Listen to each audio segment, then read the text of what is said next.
가 오늘 다니엘 5장, 6장 함께 살펴보기로 하겠습니다. 오늘 말씀을 통하여서 하나님의 주권과 은혜를 사모하는 우리 모두가 되시기를 간절히 바라겠습니다. 다니엘 5장은 먼저 느부갓네살이 죽고 그 왕이 나옵니다. 근데 그 성경에는 바로 벨사살이 나오는데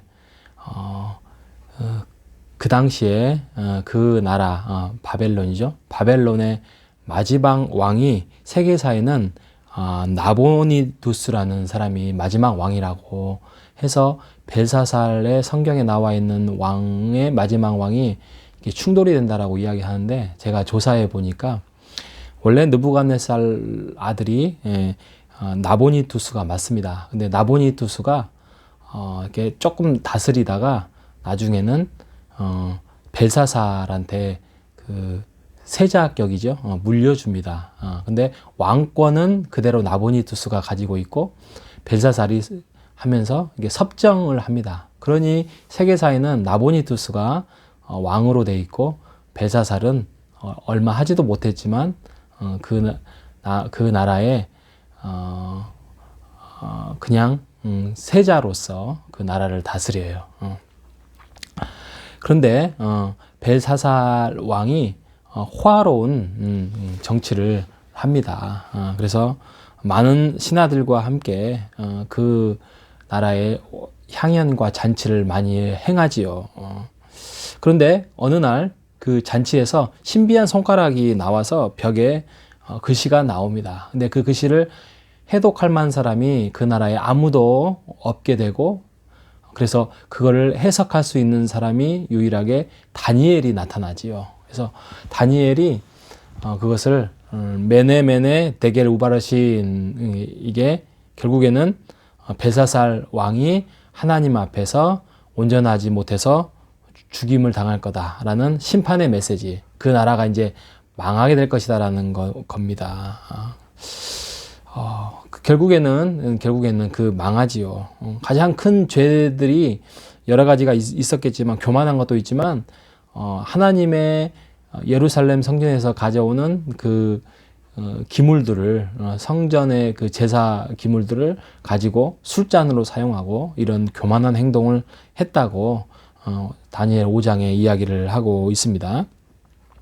그래서 결국에는 페르시아의 바사의 다리오 왕에게 그 나라를 주고 무너지게 되는 이야기가 오늘 다니엘 이야기입니다. 여러분, 바벨론이라고 하면 정말 아주 큰 거대 왕국이었습니다. 절대 무너지지 않을 거다. 오늘날로 말하면 미국? 그런 나라죠. 절대 무너지지 않을 거다라는 이런 생각을 가지고 있는 나라인데, 결국에는 이 바벨론이 메대 왕국 페르시아에게 무너지게 됩니다. 그래서 다니엘이 그 나라 말년에 등용이 됨으로써 이제 다니엘은 부각을 하게 되죠. 그래서 6장에 가면 이제 다리오 왕으로 인하여서 120명의 신하들과 그 다음에 총리 3명을 두고 그 중에 한 명이 다니엘이 등용되면서 사용을 하게 되죠. 드디어 어떻게 보면 이스라엘의 포로와 같은 그런 사람인데, 그 나라, 이방 나라의 총리의 한 사람으로서 하나님께 쓰임 받았던 그 다니엘의 모습을 보면서 우리가 하나님께서 높이 사용을 하셨다, 이렇게 생각을 합니다. 어떻게 보면 그 창세기에 나와 있는 요셉의 애굽 나라에서 총리가 되는 거랑 큰 차이가 없습니다. 그런데 그거하고는 차이가 있는 게, 여기에서 승승장구하고 끝났다라고 끝나는 것이 아니라 다니엘은 다시 모함을 받고 그 나라의 신하들에게 모함을 받고 이제 어려움에 처하게 됩니다. 그 어려움이 뭐냐면, 그 왕에게만 기도해야 한다는 조서를 만들어서 그 다니엘을 이제 옥에 가두려고 죽임을 당하게 하려고 합니다. 결국에는 사자굴에 버려지게 되지요.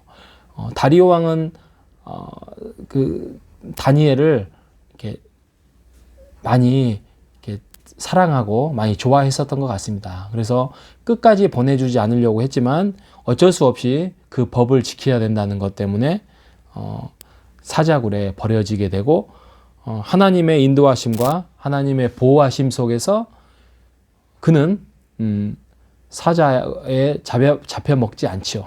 그 모습을 보고 그 다리오 왕이 깜짝 놀라서 결국에는 하나님을 찬송하게 됩니다. 결국에는 그렇게 모함을 억지로 만들었던 그들이 죽임을 당해 되지요. 여러분, 하나님의 사자로 쓰임을 받고 하나님의 그 나라의 총리와 메신저로 쓰임을 받았던 다니엘조차도 그 승승장구하는 것이 아니라 어려움에 처하게 되고 죽임을 당할 뻔한 위기에 처합니다.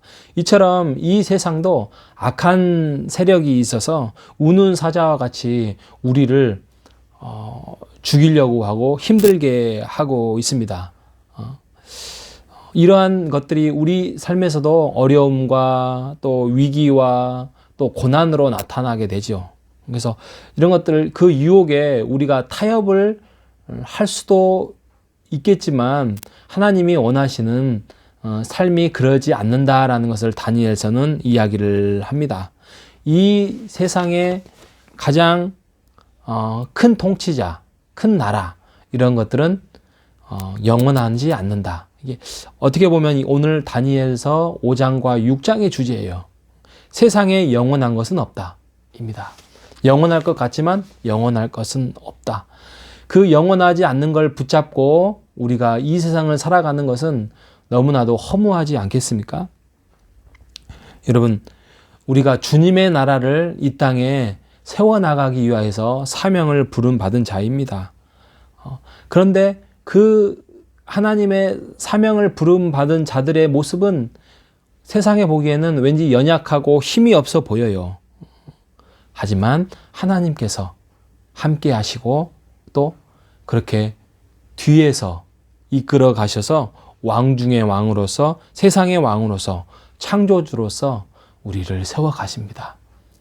오늘 우리에게도 힘이 없어 보이고 연약해 보이고 어려움에 처해 있는 모습이라 할지라도 그 뒤에 계시는 하나님의 세워 가시고 하나님의 나라를 이끌어 가시고 세상의 것은 영원하지 않는다는 것을 우리가 믿고 하나님의 그 신앙을 붙들고 우리가 어느 곳에 있든지 간에 그곳이 사자굴이라 할지라도 하나님을 경배하고 찬송하는 우리가 모두가 되시기를 주님의 이름으로 부탁드리겠습니다. 기도하겠습니다. 하나님 아버지 감사합니다. 세상 역사는 강력하고 세상의 주권은 힘이 있어 보이지만 하나님의 주권 속에서 세상에 영원한 것은 없다라고 이야기를 합니다. 우리가 하나님의 그 역사를 붙들고 보이지는 않지만 그것이 존재한다는 사실을 믿고 하나님의 나라를 세워나가는 데에 우리가 힘을 쏟고 살아가는 우리 주의 백성들이 될 수 있도록 인도하여 주옵소서.